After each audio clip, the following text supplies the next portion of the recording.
Red. It's Clash. All right, how is everyone doing? This is Reddit Talks Clash. This is a podcast run by the moderators of r/Clash of Clans. I'm Congressman Cool Rick. Joining me here today on the stage is Gingerbread Recon, Sam, and Spencer Saurus. How's it going, guys? Oh yeah, I'm doing good, thank you. How about you? Yeah, it was a good day. So, all right, man, let's just dive straight into it. First up, so one of the hot topics on the sub over the last 2 weeks has been Clash of Clans is doing a whole lot of new, different mobile ads. Yeah. I would say they're not the best type of mobile ads. I always see these funny videos on like TikTok and YouTube, like people making fun of these ads, how it's blatant like misinformation. It's completely misleading. It's not even what the game's about. And then Clash of Clans goes ahead and releases these ads. And so it was a little like shocking that they would do this. But thinking about it, I think it's actually somewhat of a good thing. It kind of introduces Clash of Clans to a brand new audience, who knows will download the app and play the game and actually liking what it actually is. Yeah, I think it's weird, right? Like, I think we're so accustomed to the Clash of Clans ads, which are really high quality, those awesome cinematics with Wizard and Fireball and all that, it's Yeah. fun and it's cool, and they were really high quality. Though equally, the comment from Stuart, I'm 99% sure, said essentially, this affects nothing about the game, right? The ads, while you may not like them, while they are to an extent misinformation, and I will like to say I'm not really on board with them, but equally, it's all the people getting mad are the people who currently play the game, who it doesn't affect whatsoever. And I think, it is important to make sure we remember that this isn't actually affecting the game at all. All it is affecting the ads, which, yeah, they're not great, but equally, if it expands Clash to a wider audience, because let's be honest, I don't think Clash of Clans is really much of a kids game anymore. I mean, I think I find more adults playing it now than kids. So I think Oh yeah. it's probably an attempt. I mean, that is just a personal anecdote, but even so, and I think it's probably an attempt to get more of the younger audience back into Clash. It's been going for 10 years. They need to reach a new audience. Yeah, and I think a big thing was that these ads are normally associated with like bad mobile games, I'd say, that are just Yeah. trying to make money. And so when people saw this, they probably just assumed like, oh gosh, Clash of Clans is going this route. Clash of Clans has hit a new low type thing. But I don't Yeah. necessarily think it's specifically that. It is like the history of Clash ads have always been like these bigger, huge things. There was the Liam Neeson Super Bowl commercial. They Yeah. had Yeah. like the Nazi from Inglourious Bastards. What's his name? Christoph Waltz did the Legend of the Last Lava Pup.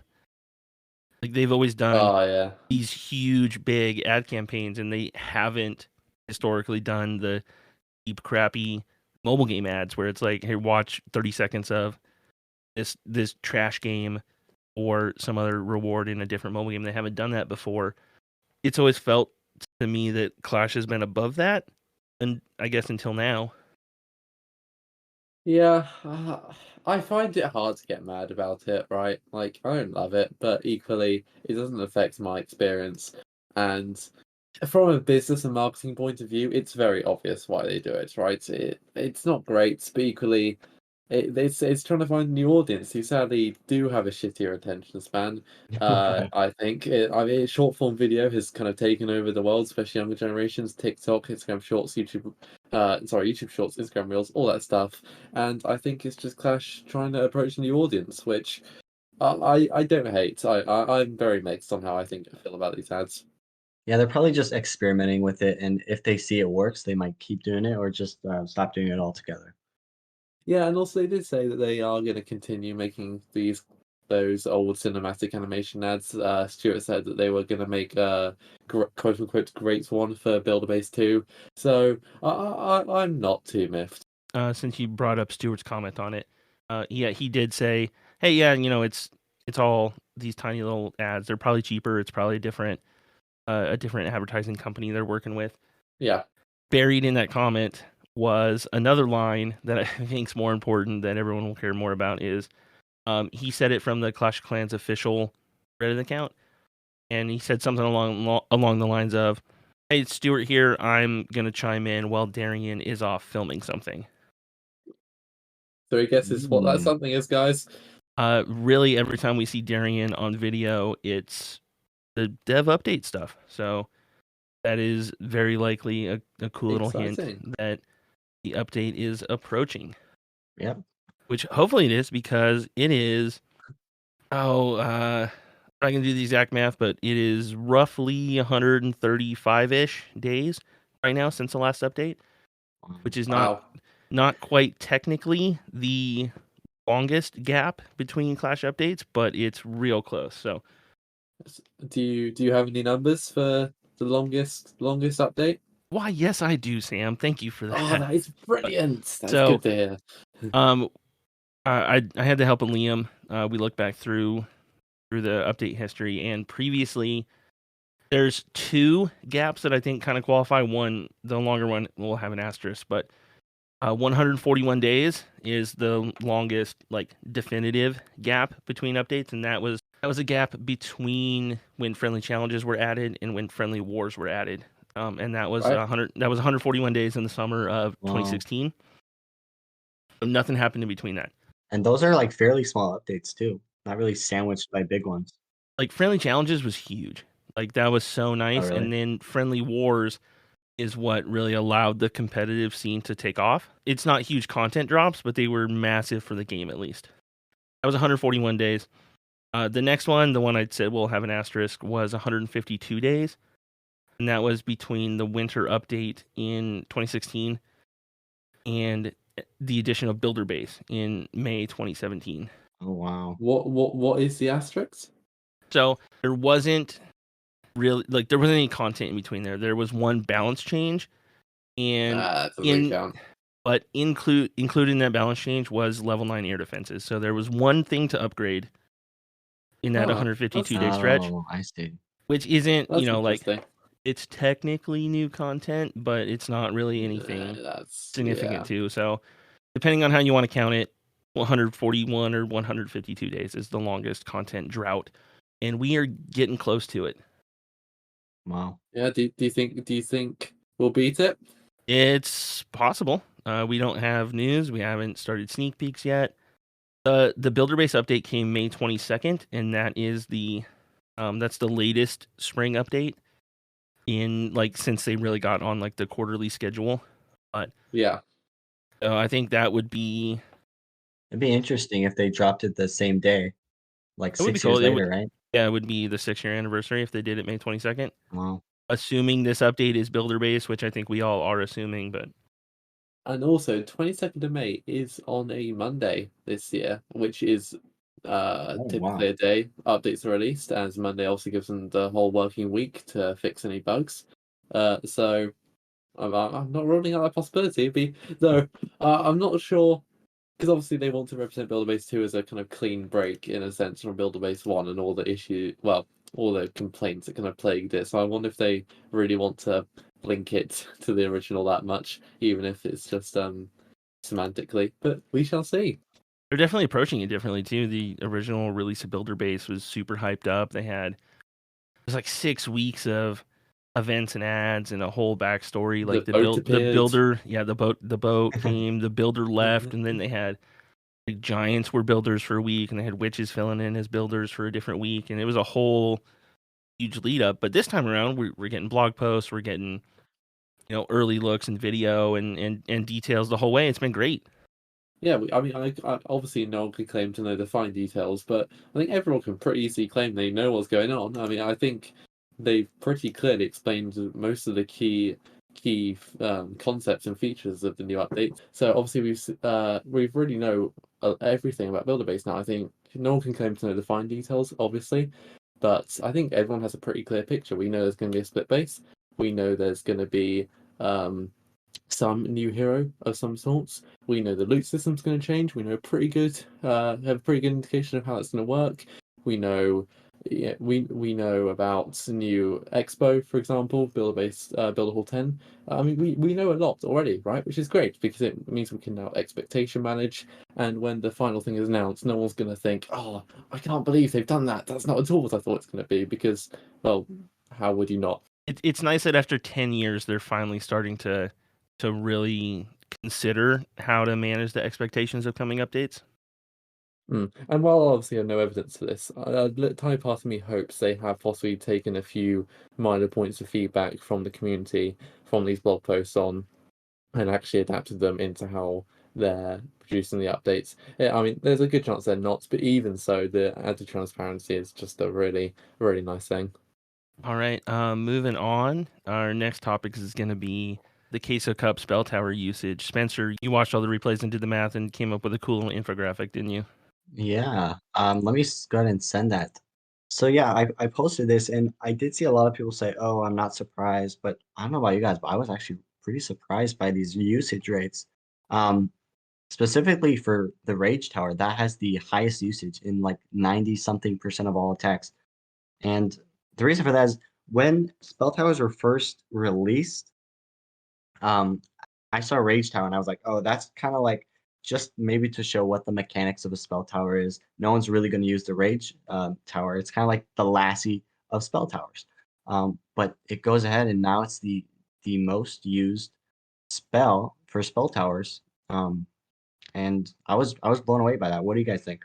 Yeah, I had pretty similar thoughts to you, honestly. When I first saw the Rage Tower, I think I watched an Itzy video to explain all the towers first. Saw the Rage Tower, I was like, okay. But then when I saw like a Rage Queen charge could still get through it just about, I didn't think it was anything that special. But then things like that Invis Tower, can make the entire town hall invisible, divert all the troops, and the Poison Tower literally melted through entire packs of Hog Riders, balloons, whatever it were, slowed them down. I thought, oh, well, clearly the two spells are going to be used. And I think at the start of the meta, they were. Right, I don't remember seeing many Rage Towers in early Town 15 apart from bases which clearly only had them unlocked. But now I'm terrified if I see a Rage Tower because I'm quite a regular user of Lalo, and with the Warden, you might just about be fine, but if you don't have Warden, which I sometimes don't if I'm using an early blimp, my loons are gone. If there is a Rage multi, my loons are gone. If there is a Rage scatter, my loons are gone. And obviously freezes can counter that, but if you don't have any freezes, or if you just are a second late to the freeze, they're going to lose all their health. I don't think a heal spell can really get through it, especially if you've got a few defenses firing away. Honestly, I the Rage Tower has just my perception of it has completely flipped in the last few months. Yeah, when I first heard about the poison towers, I thought that was going to be the most OP thing because essentially that's like two more town hall bombs on the field. And it was like that. They did 35% more damage, but then they got nerfed. So I think part of that nerf is the reason why we've seen the Right, emergence yeah, I of forgot the about rage that. spell towers. And it was a pretty big nerf. They took away 10% of the 35%. Um, all of the reductions. And then invisibility, you only see one invisibility spell being used at the very top, and then the other ones are all the way at the bottom. And I think a reason for that is because the invisibility tower only really has one main usage, and that's to make the town hall invisible to like hurt blimps and all those things. And there's not really any other place to put that invisibility tower in your village, you know? So Yeah. I think that's another reason why you see invisibility tower for both towers at 1% usage rate all the way at the bottom. Go back if you guys have a chance and listen to the episode where we talked about the release of Town Hall 15 with Clash Bashing. And then later on, we did another episode with the guys from RH Base Building. Both times we talked about like Spell Tower and how it's affecting the meta too. And man, we really slept on the Rage Tower. Just right from the Yep. start, it was looking at it like it's the level one, so of course it was going to be the dumbest one. And it's like, okay, so temporarily buildings are going to do a little more damage. Who really cares? Like I know we asked Kronos and Stefan about like double. Like I know we specifically asked them about double invis. They had told us, hey, it's got cool niche uses and it's definitely going to happen. But the meta has just shifted from the whole first chunk of Town Hall 15 was just Sarge blimps, and you could invis and power your way through a raid spell. And now as base design is kind of catching up to that, there's a lot more use to have a whole chunk of defenses in the core raged up, especially against like Lalo and stuff too. So Yeah. I don't know that we were underestimating the power of the rage of the Rage Tower is just like maybe this is just going to be one of those things that continually shifts to chase the attack meta. Yeah, I think also a really important point here is the actual diversity in the spell compositions for the spell towers and the percentages. I mean, there is no one dominant spell tower. It's not like everyone's running all poison or all invis or all rage. I mean, okay, all rage is 32%, but on the whole, there's a really great diversity there, right? And I think it's great that there's no one perfect spell tower. They all have their great niches. They all have their really suitable applications. I think a good counterexample would be almost pets. When we got the first batch of pets, I mean now the situation is a bit better. But when we got the first 4 pets in Town Hall 14, everyone kind of put the same pets on the same heroes, right? Yeah, it was everyone. Everyone in Worlds too had the exact same lineup for pets. But now here, everyone's using different spell towers for all sorts of combinations, and that's brilliant. Yeah, it's great. It's a mark that it's actually pretty well balanced, I think. Yeah, I think the spell towers are probably one of the best things they introduced in Town Hall 15 because I think it really changed the attacking meta more than I'd say. Honestly, only siege machines possibly changed the meta more than spell towers. Just all at like in one go. Yeah, two things I'm looking forward to Spell Towers is really seeing how they're gonna play out in the World Championships, because in the Queso Cup, there were so many one-star attacks, and I'm gonna assume that most of that was because of these Spell Towers, like completely ruining blimps and funneling, and destroying, like you said, Lalo. And another thing I'm looking forward to is the Spell Towers is the future of Spell Towers. Like, are we gonna get more levels for future Town Halls? And if so, how are new spells gonna be introduced? Because I don't know about you guys, but I feel like there's not necessarily any spells that could be put there to make it really good. I mean, do we want to run through spells and discuss if we could actually implement them into the spell tower? Yeah, sure. Like, yeah, but also we should note, like, before we go through all the spells too, that that's not necessarily the route the spell tower might go to. Like when Town Hall 16 comes, which is probably most likely the next time we're going to see a change to this, we could get a third spell tower. That's an option. Yeah, true. That still sticks to level 3. Or, of course, we get level 4 spell towers with what we're assuming is another spell option too. And I personally don't really see any of the existing spells working all that well in a spell tower. What do you guys think? I know the dev team is really creative, and so I'm sure if they want to put a new spell in there, they'll find a way to put a spell in there and make it good, you know? Yeah, the only spell which I weirdly thought might work would be the Earthquake spell, just to deal a bunch of damage to everyone. But even then, that kind of does the job as the poison. Same for a free spell, right? It's not too dissimilar to a poison spell. It slows your troops down. But obviously freeze is proper frozen. But I think the similarities are pretty close there. Yeah, one thing I was thinking about was like these spells, for example, the lightning spell, earthquake spells you just mentioned, those are simply just going to be like damage based spells. And like you said, those are like poison towers, and those are just like our traps that we have on the base. Yeah. And same thing for skeleton spell. That's just like a skeleton trap, or bat Oh, spell, very similar. And I liked how you mentioned the freeze spell, because that reminded me of the previously available freeze trap all the way back in, I think it was Christmas of 2016. We got the freeze trap, and it was a pretty strong trap. It would freeze your entire army, and a lot of players didn't like it.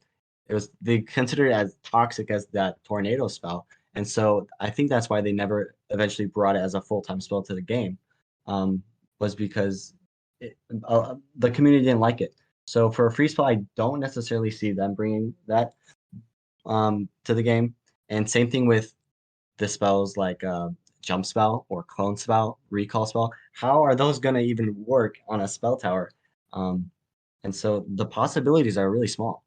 Yeah, like there's a few we can just like chuck off as options right off the bat. Like jump spell would do absolutely nothing.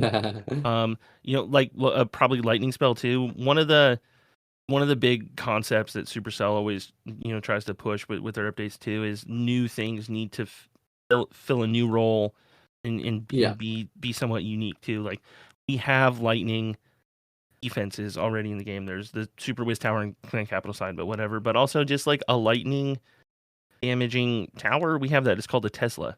I don't really see a lightning spell tower working too because it's not going to modify anything around it, or I don't really see how it could, unless they get really creative with it. Yeah, like Jump obviously said that clone. I wouldn't know what a defensive clone would do. You can't really add extra buildings. You couldn't clone a hero. Trying to clone defensive clan castle troops would be like a nightmare of luck that you would need to get it to work. That would be cool.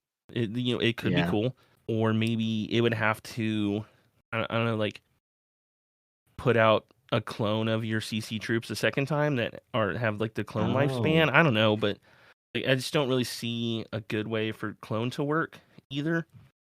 Earthquake spell, you guys said, would be pointless. You know how that there's no defensive function for that. Haste, if we're gonna look at haste, like haste is Haste is a rage tower, but that just yeah, sucks. it's half of the rage tower. So also just scratch that one Well, off.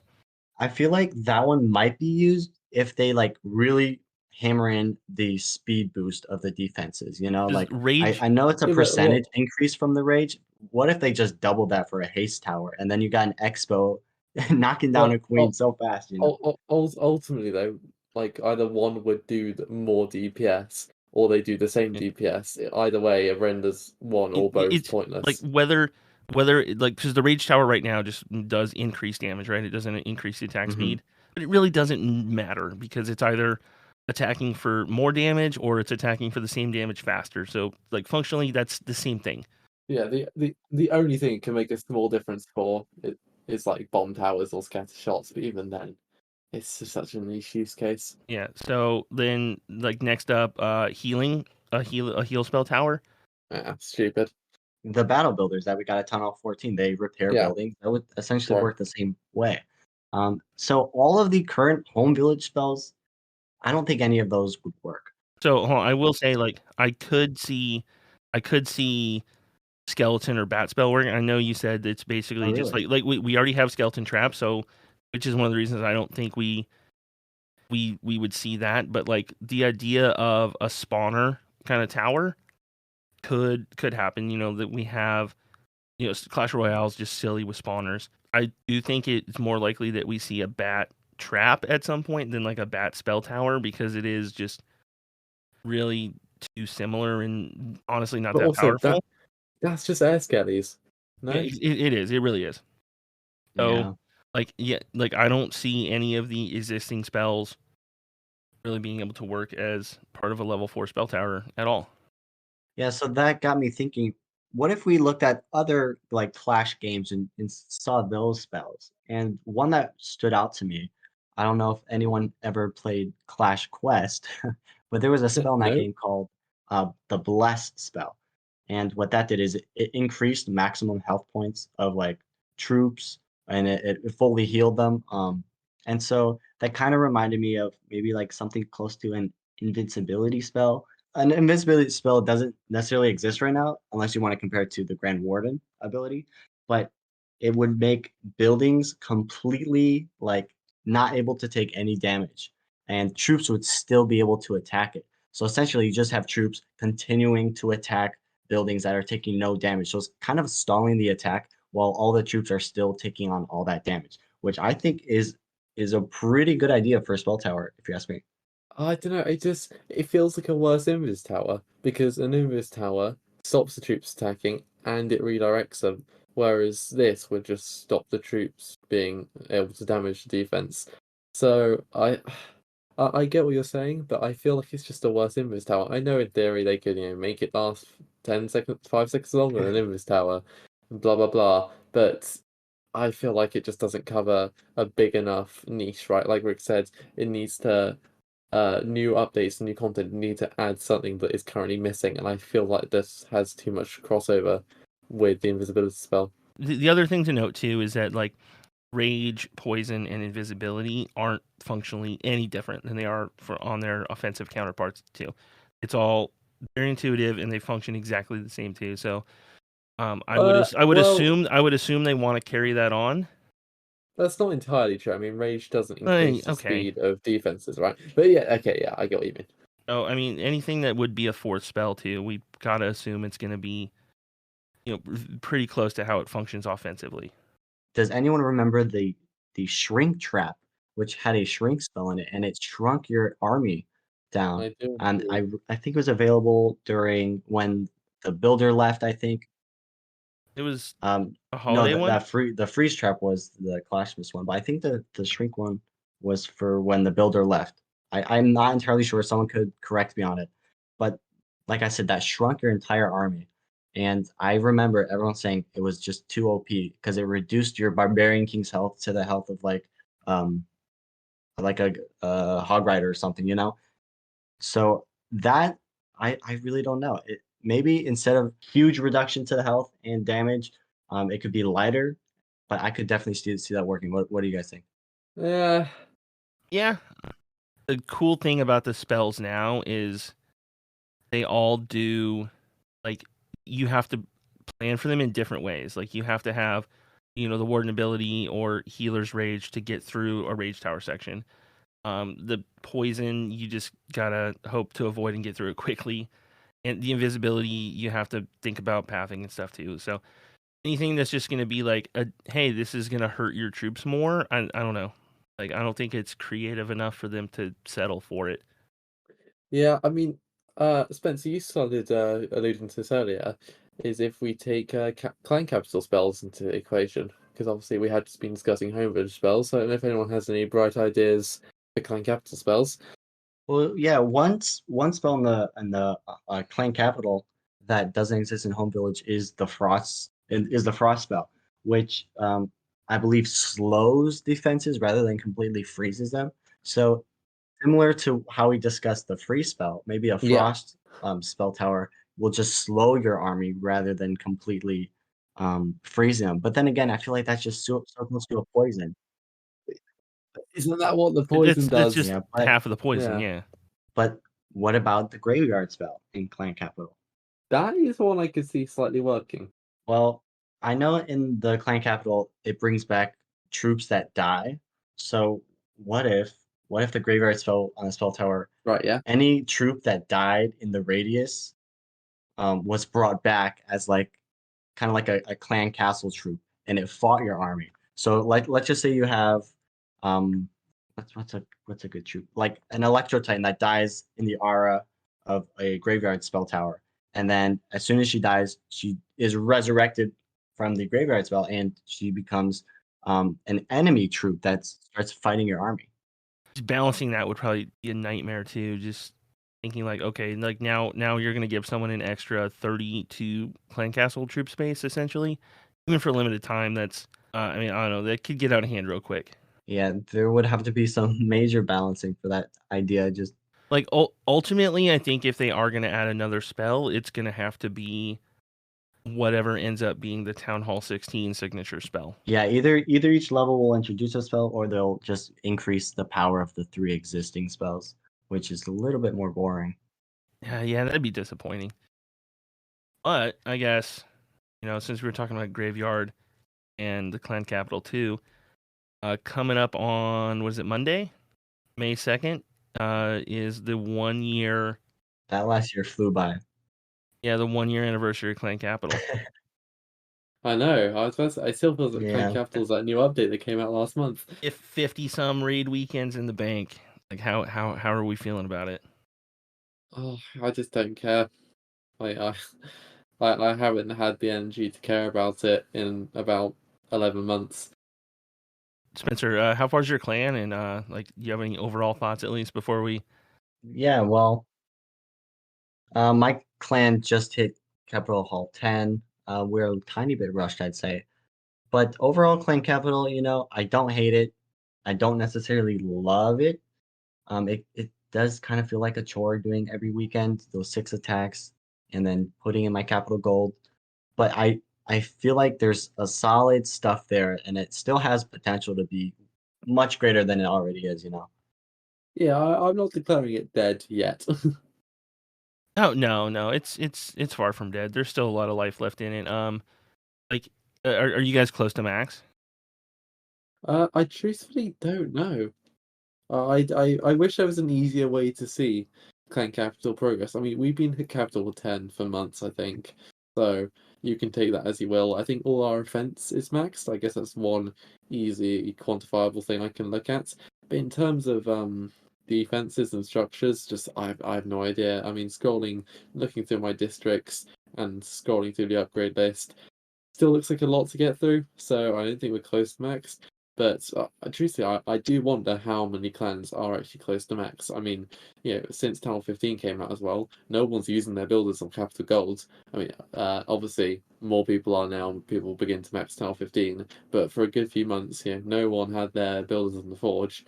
So I do really wonder how many clans are actually maxed. There's a handful of clans. Like there's a couple clans have been maxed for a long time, but that was from like really, really paying for gold and bringing in hundreds and thousands of random people to donate their gold there. We're still probably a long ways away from having a significant number of clans max. And I know you can go on, like if you open up your profile and look at your clan in the capital and stuff, you'll see like the number of upgrades that your clan has done. I don't know the total number though. Yeah, if anyone knows that total number, let us know. I'm actually really curious about that. Yeah, it was recently added in the December update. If you go to your profile on your clan and hit clan capital, at the bottom of the list it says capital upgrades and it'll have a number right there. Mine's currently at 1600, it looks like. And also, fun fact, that's how matchmaking is determined when you are looking for other clans to raid. Is it will I don't know what the exact windows are, and I don't know if those windows are like publicly available somewhere or official. I know people have kind of pretty much figured it out, but yeah, like people in chat are saying 1600 plus is like anything above 1600 is where you're hitting all the other above 1600 clans. I think, right? Correct me if I'm wrong, someone. Yeah. Oh yeah, like there's a lot of people who really, really manage that too. I know we dumped all of our gold into like walls for a while just to keep that lower. I think all of our districts had max walls before they had mostly level like 3 defenses. Yeah, that's pretty smart actually. Oh, I've only finally found this tab. Our plan's got 1,900 in 27. Yeah, so yeah, like and then once you get to that point, it doesn't make sense to really hold back anymore. Yeah. Look, I just noticed, those photos which used to spam the sub of someone starting an upgrade on every single thing in the districts. I've just looked at our Skeleton Peak or Park, and ours looks like exactly that. Every single defense has about 600 capital gold put into it, which is really, really lovely. Like our clan did that specifically. I know like people were talking about it in chat the other day too. They said, all right, hey, every single thing is started, at least in one district. And I don't know why.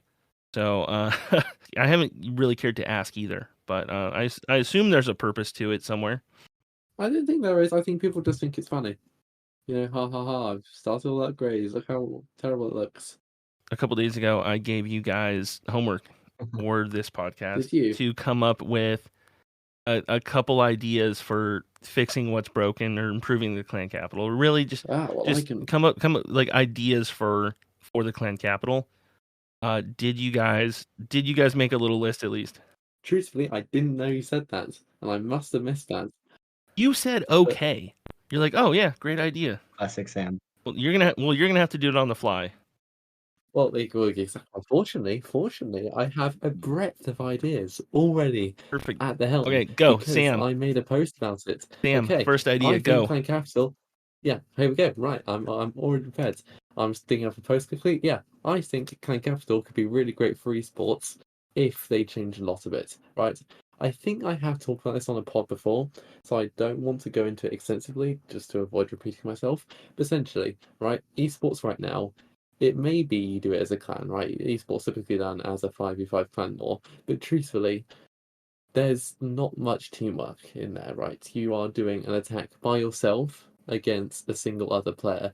While it is done in a team, it is still kind of 1v1. Of course, lots of things come in, teammates spotting you, they can the attack order, I'm sure, has some influence in things that can help you plan attacks, etc. But Clan Capital is currently the only base, the only area in Clash of Clans where clans can actually work together to take down a base. Oh, and no one does it. And well, that's the thing. No one does it, okay? And I think that has probably been the biggest fault for Clan Capital. Truthfully, off the top of my head, I don't know how they could make that better. Right? I'm not claiming I have the solutions here, but I think there is currently the really big problem that everyone just takes a district by themselves, and actually people get annoyed when someone else steps in. I remember seeing a post when someone said, "Oh, can you, this guy just comes in straight after I finish my attack? I was clearly taking the district," and you know, kind of rightly so. Everyone was in the comments going, "Oh yeah, of course, that's really annoying. Why would he do that?" And I mean that's crazy, right? How have we got this mode where the whole point is clans working together to take a base, and actually the community consensus is you are an asshole if you try take someone else's base. One of the changes I think that would help that specifically is not allowing people to hit the same district more than once. Yeah. Yeah, right. That's just simple. That's really simple. Actually, no one didn't think of that, but that's a really great idea, right? That's an instant way to force you to maybe communicate and say, okay, I've done this little bit on the base. There's a rage spell there. You can use that. Maybe chuck a hog rider in there. I don't know. Just flipping out ideas here. I remember Stuart actually brought that up, and he said that was the original plan.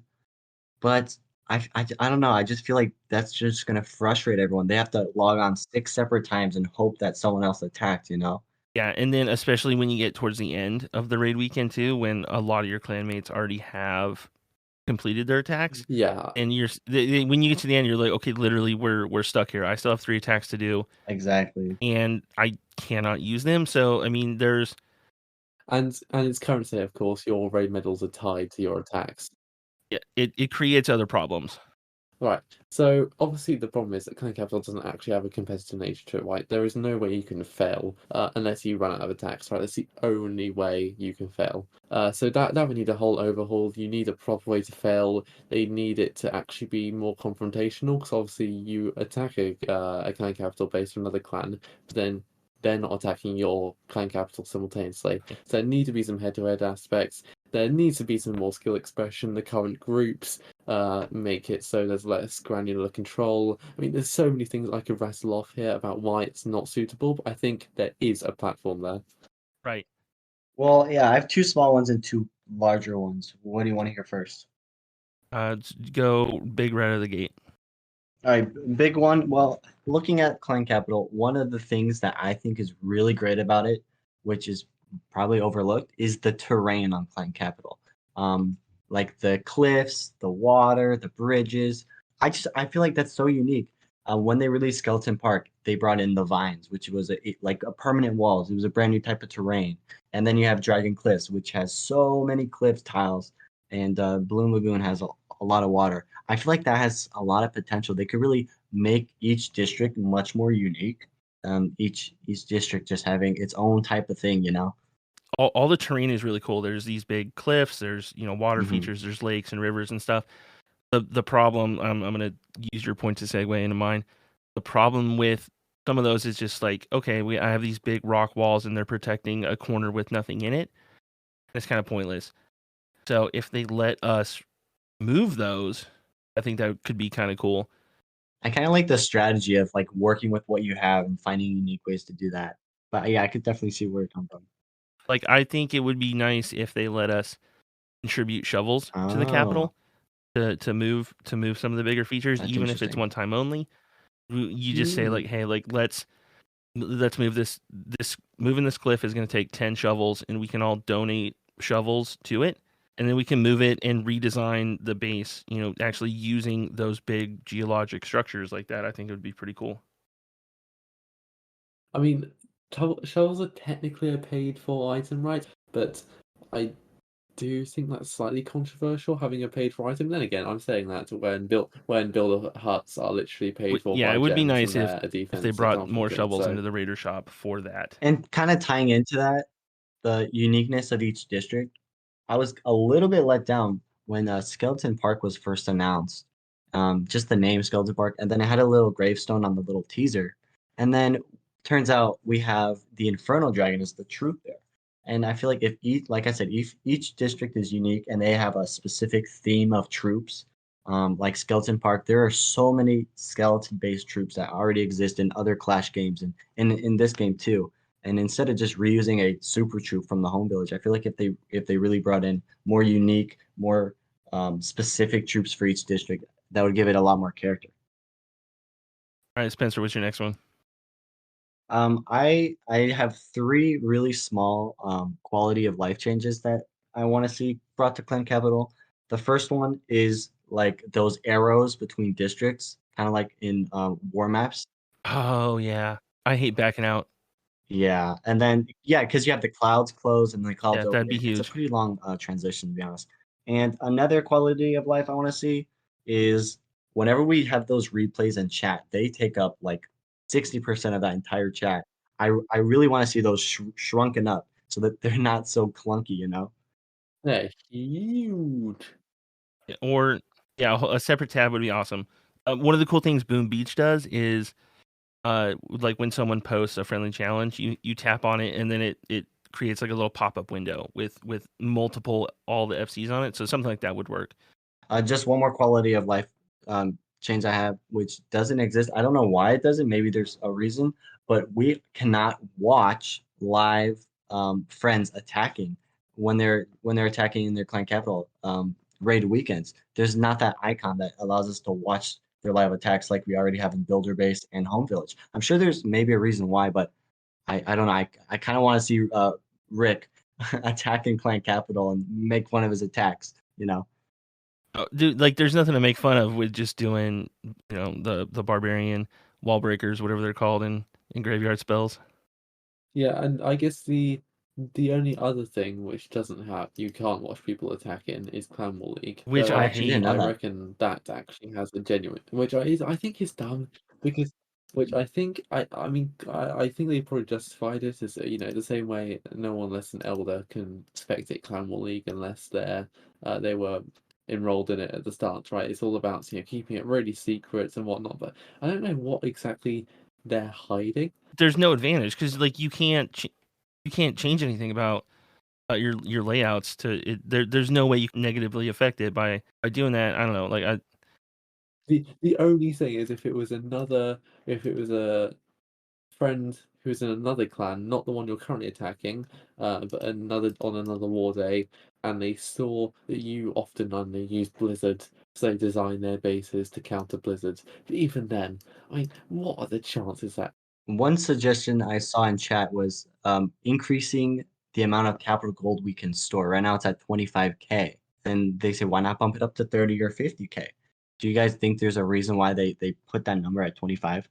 it might help stop people hopping and like taking your attacks too. If I can, like, if I'm gonna sneak into your clan and do a bunch of hits there to bring gold back to my clan, then I can only do it for a limited amount. Maybe I don't know if that was part of the thought process or not, but in a way, you're stealing capital gold from someone else. Yeah, I guess that's a possibility. That's like my first guess off the top of my head. I don't know how realistic that would be. But speaking of capital gold too, is my next suggestion. I would say we need to get rid of that leaderboard that shows capital gold Yes. entirely, and probably because it creates the wrong incentives. It makes people want to go out and be on the top of the leaderboard themselves, Hmm. and that leads to a whole lot of other problems, like people leaving 99% districts out there because they don't want to waste a hit and drop on the leaderboards, which is one of the biggest complaints about capital Yeah, anyway. that's definitely a problem that I see in my clan. You could probably replace it with something that's going to be more indicative of the value that those attacks have brought to the clan, like maybe stars. Oh, that's good. or just have the leaderboard show. Just show the leaderboard. Show me how many attacks people have Oh, yeah, done. that's good. Just from a Yeah. clan leader perspective, so they can check who's doing attacks. There doesn't need to be any competitive aspect between members.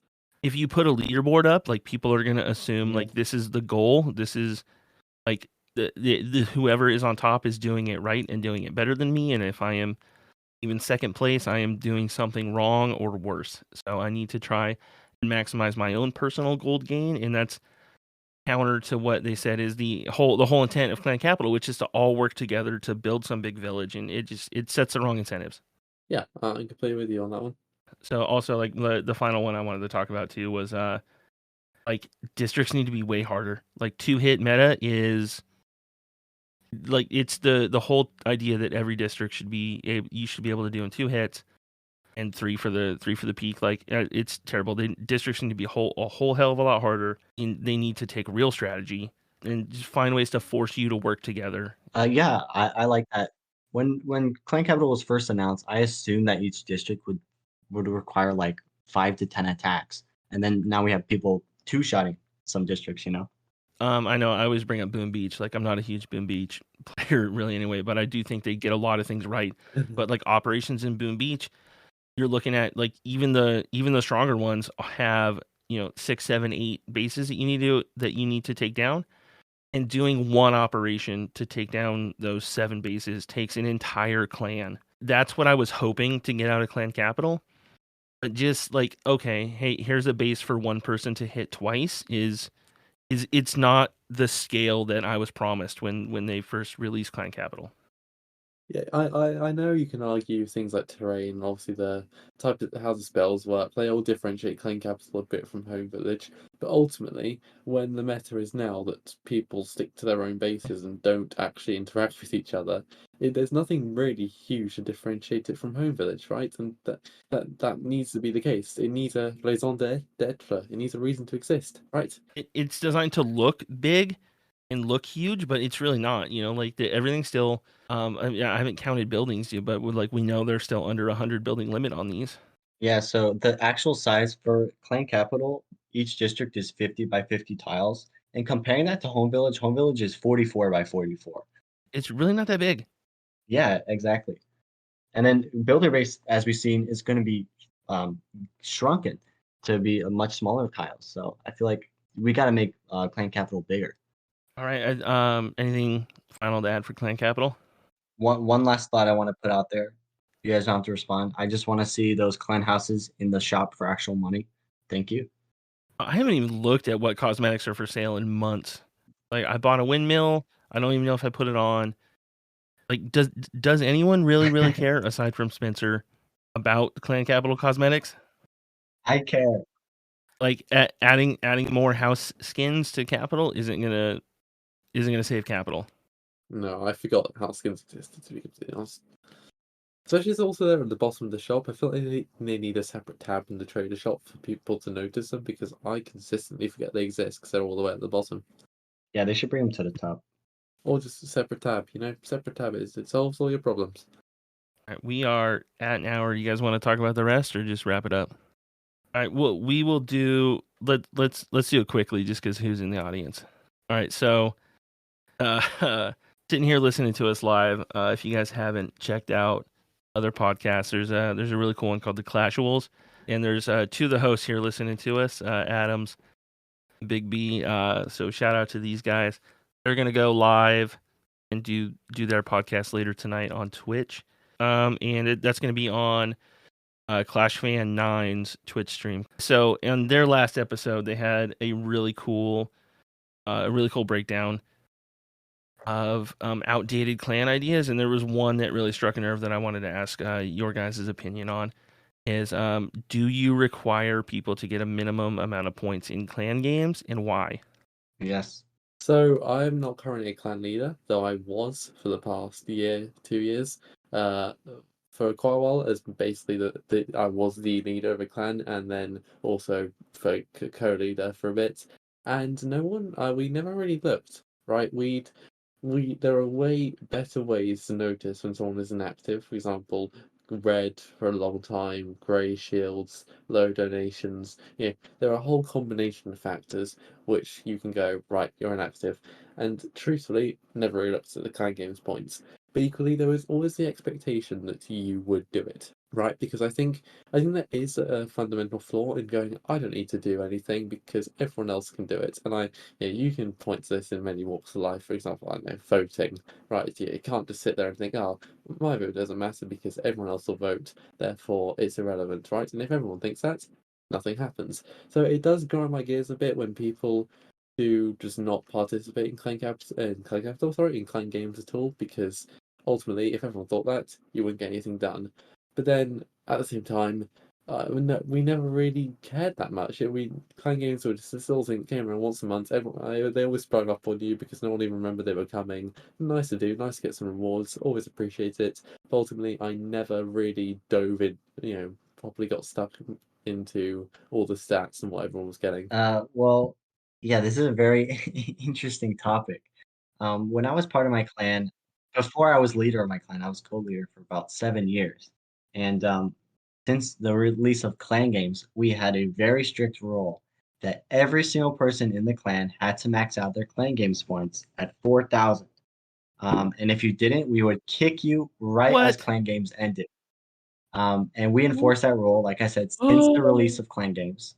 And I took over leader, and I actually, believe it or not, I enforced that rule for about a year. Um, I would mass kick out everyone who didn't hit the 4,000, and that's because the previous leader was really strict on like no freeloading. We can't let someone in and just do one clan game task and then take all the rewards because we would max out every time. And they said it wasn't fair to all the people who really put in the work to get those rewards. And then you just have one person who's just freeloading on them, you know? So what changed? Well, there was this person that joined our clan, and I think he joined right after one clan games, and I really enjoyed having him in the clan. And then the next clan games came, and I always sent out a clan mail like, "Oh, make sure you get 4,000 or else you're kicked." And they said in chat like, "Wait, you're requiring us to hit 4,000? That's not possible. I have a job, I have a family, I have kids." And I was like, and my response to that was, 6 days is more than enough time to get 4,000 points. And then that guy left. And that was pretty eye-opening for me. yeah, I thought that was going to be a reality check. But apparently not. If people aren't, because my clan's really casual, a lot of people aren't too active. And so if people aren't active, they just wanna get the rewards to help their progression through the game, then I should allow that, you know? I love the contradiction of saying we required people to have 4,000 points. It was a really casual clan. Well, yeah, back in the day, we were one of those top clans, but everyone got old now, and people are retiring. Well, what about people who got like 3,950? Did they get kicked? Yeah, if they didn't hit 4,000, I would mass kick out everyone. I was very, very strict about it. I probably lost like 8 clan members every clan games. And what was nice about it is the hardcore long-term Oh members, I my mean, god! they were very supportive of the rule. Like they didn't want people freeloading. They wanted people to put in the work for the clan. Um, and yeah. Okay, so I mean, there's a huge difference between freeloading and 3,950 Yeah, points. I soon came to realize, like, someone who's not too active but gets 3,000 versus someone who's, like, super, super active but then just does one challenge, you know? That person I would kick, um, but then again, Do you yeah. still have a minimum limit in the clan at all? No, I actually no longer have a minimum. In fact, I probably do 1 challenge a month just 'cause I'm just so busy doing a bunch of things. The irony is really funny. But yeah, I don't require it anymore, and we still hit that max every time. There's been no issue with people not liking the freeloaders, which is fine, you know. Yeah, Um, yeah, that's the thing. We never have an issue, so we never have to enforce anything. Our clans do have a minimum. I think like I really only know how the good guys like number one clan works, and I assume it's the same through all the others. But Storm, correct me if I'm wrong. But it's 1,200 points. You don't have to participate in clan games, but if you do, then you need to get 1,200 points, or under the penalty of being kicked. I don't really enforce it. I don't personally care, but it's also something I haven't really thought about until I heard the guys on the Clash Rules talking about it. And then once I really did start thinking about it, I was like, wait, why do we care? Because we always get 70, 80,000 points regardless because people just want to max on their own. We're not ever running out of clan games space. It's people aren't bringing in alts to do one attack and leaving. Like we're never close to failing.